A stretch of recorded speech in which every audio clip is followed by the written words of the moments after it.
हर पल अपने विचारों को परिवर्तित करो। तुम्हें एक लंबी यात्रा तय करना है। तुम्हें मैंने धर्म युद्ध का योद्धा बनाया है, जो अपनी ऊर्जा शक्ति को लेकर, अपनी मां की शक्ति को लेकर, अपने गुरु की शक्ति को लेकर के, अपनी आत्म चेतना की शक्ति को लेकर के अनीति अन्याय अधर्म को समाप्त करने की सामर्थ्य रख सके। आपको किसी अस्त्र शस्त्र की आवश्यकता के बगैर आप अपनी ऊर्जा शक्ति के माध्यम से समाज को बदलते चले जाओ, और ये समाज बदल उसी से रहा है। लाखों लाखों लोगों में आज जो परिवर्तन आ रहा है, ये आप सब लोगों के, जितना आपके आध्यात्मिक जीवन में परिवर्तन आ रहा है, विचारों में परिवर्तन आ रहा है, उतना समाज में परिवर्तन आता जा रहा है। मगर आपको अपनी गुरु की चेतना तरंगों को और प्राप्त कर सको, इसलिए उसी स्वभाव में आपको भी थोड़ा ढलने की जरूरत है। अपने आचार विचार व्यवहार में परिवर्तन लाओ। भक्ति मानव कल्याण संगठन की जो विचारधारा है उसके और अपने आप को जोड़ने का प्रयास करो। आपको इसका नहीं, समस्याएं आपको नहीं व्यथित करती।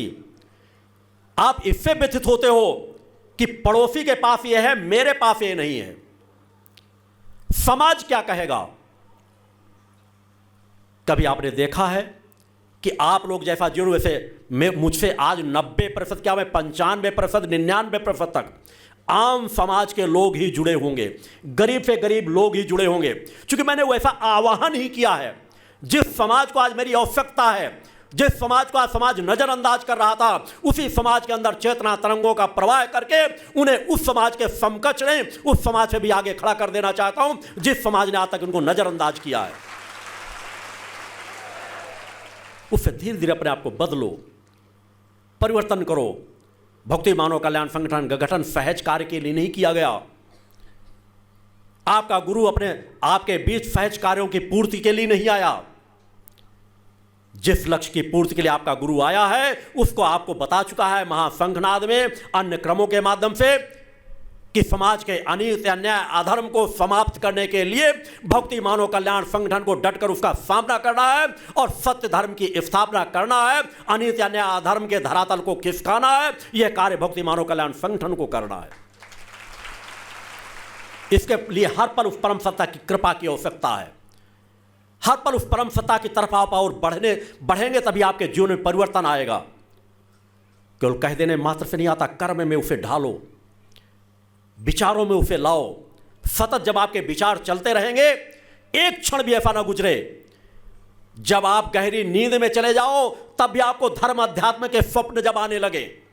सोते जागते उठते बैठते कोई भी कार्य करते हुए जब आपको उस परम सत्ता का ध्यान चिंतन स्मरण बना रहे, तो मान लेना आपका पतन रुक गया। कहीं ना कहीं दिशा आपकी दूसरी दिशा में चलने लगी। विकार मन में आए, उधर ध्यान को तुरंत हटाओ, दूसरी सात्विक बातों को सोचना शुरू कर दो। मन को पहले शांत करो। जब मन शांत होगा तभी मन दिव्य बनेगा। मन को शांत कर लेने से कुछ प्राप्त नहीं होगा, तो थोड़ा सा लाभ प्राप्त होगा, क्षणिक शांति प्राप्त होगी। मगर मन जो है उससे हटा, फिर आप नाना प्रकार की बातों को सोचने लगोगे, फिर भी मन आपका विकारों की ओर भागने लगेगा। अतः धीरे धीरे तप करते हुए, मन को एकाग्र करते हुए, विचारों में परिवर्तन करते हुए, मन को धीरे धीरे उस परम सत्ता के चरणों में लगाते हुए, अच्छे कार्यों में लगाते हुए मन को धीरे धीरे करके दिव्य बनाओ।